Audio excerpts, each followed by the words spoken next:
Good day, everyone. I'm one of your intern teachers to discuss with you the part of Chapter 4 of Theories of Second Language Acquisition, which is Lesson 3, the Monitor Hypothesis. Introduction to Monitor Model Hypothesis.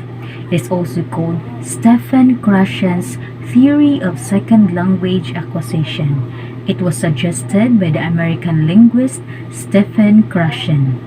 This theory describes and prescribes how the second language should be taught and acquired.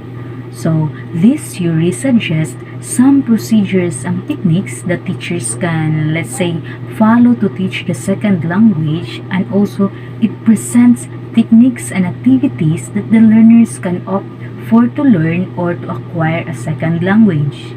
Next, it presents a straightforward distinction between learning and acquisition. So many people use these two terms, learning and acquisition, interchangeably, as if they have the same meaning, but the question in this theory makes a distinctive difference between these two terms, and we will discover them later. What do we mean by learning and what do we mean by acquisition?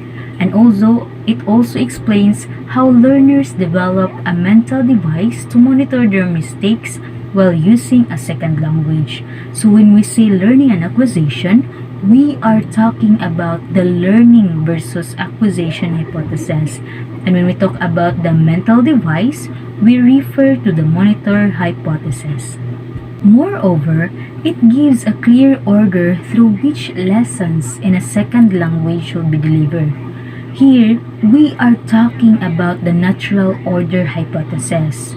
Additionally, monitor model hypothesis stresses on the importance of the comprehensible input as well as the learning environment.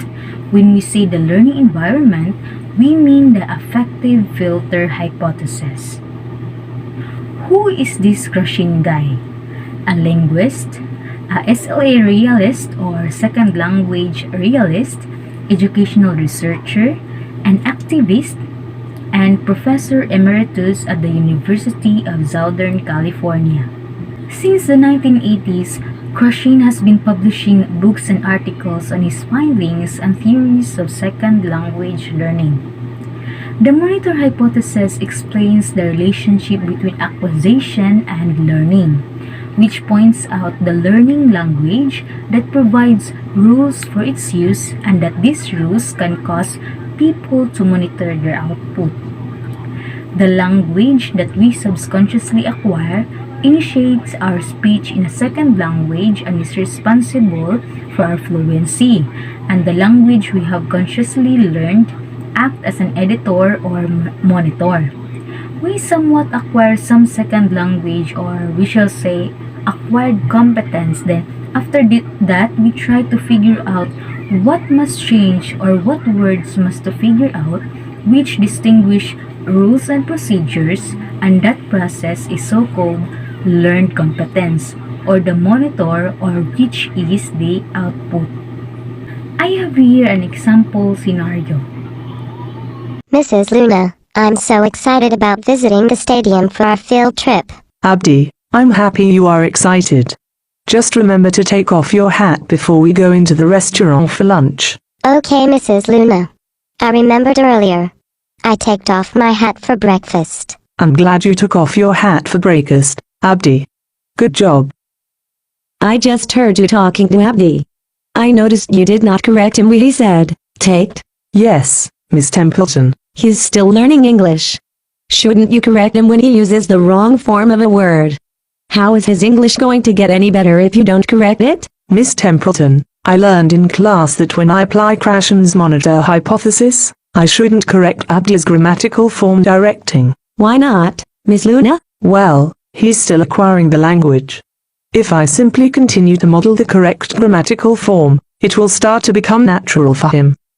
I guess that makes sense as long as you can understand what he meant. Now you're getting it.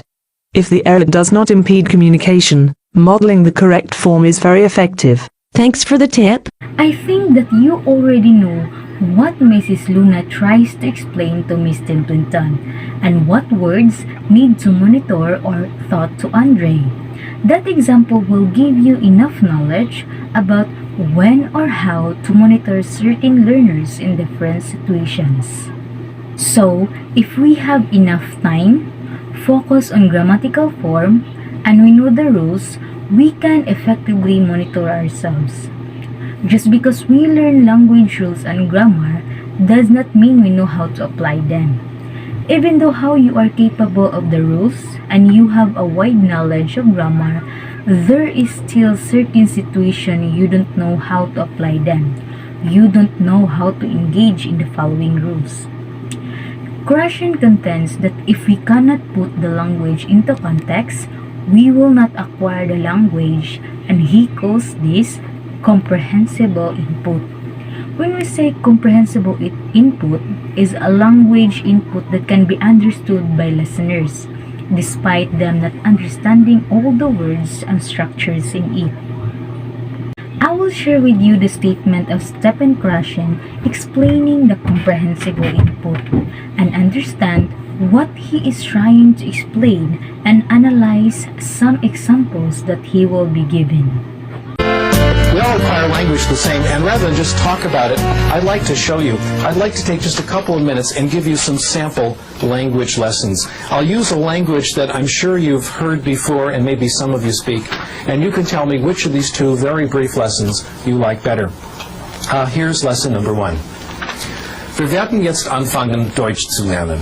Und ich möchte im Voraus sagen, dass nach meiner Meinung Deutsch ist eine sehr schöne Sprache. Und ich hoffe, dass Sie alle sehr viel Erfolg mit Deutsch haben werden. What do you think? Good lesson so far? Do you think if I kept talking to you like that, you'd pick up German? Not very likely. How about if I repeated it? Would that help? Probably not. How about if I said it louder? Would that help? Probably not. How about if I said it and you repeated it back? Again, I don't think that would help. How about if I wrote it out for you and you could see it on your television screen? That wouldn't help either. How about if I wrote it out for you and you copied it down? How about if I wrote it out for you and deleted every 5th word and you tried to guess what the word is? The truth is that none of these things help. None of these things mean anything, and I hope you can see that now. Here's lesson number 2. And for this, you have to watch me carefully. Das ist meine Hand. Verstehen Sie das? Hand? Everyone say, ja, I can hear you, even though it's a TV audience. Good. Kopf. Das ist mein Kopf. Verstehen Sie Kopf? Ja? Gut. Kopf. And here I'll draw a picture now. Kopf. Ist gut, ja? Schön. Kopf. Das ist Mr. Spock, ja? Mr. Spock hat 2 Ohren.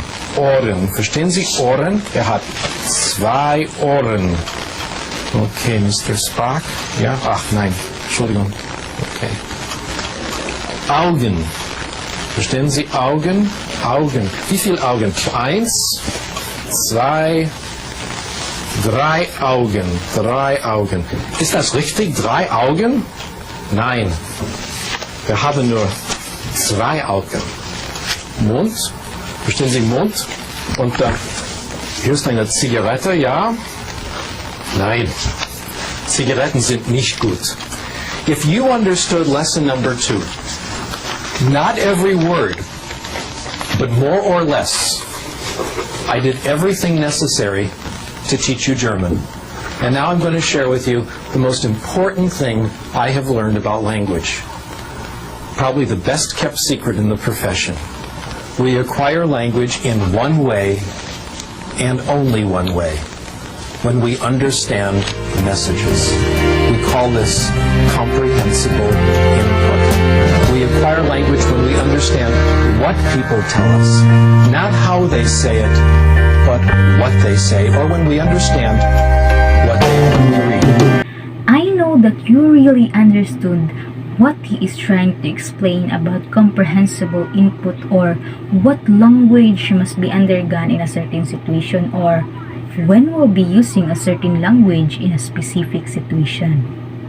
To summarize, effective monitoring can take place when the learner know the language rules, Second is conscious of the grammatical form.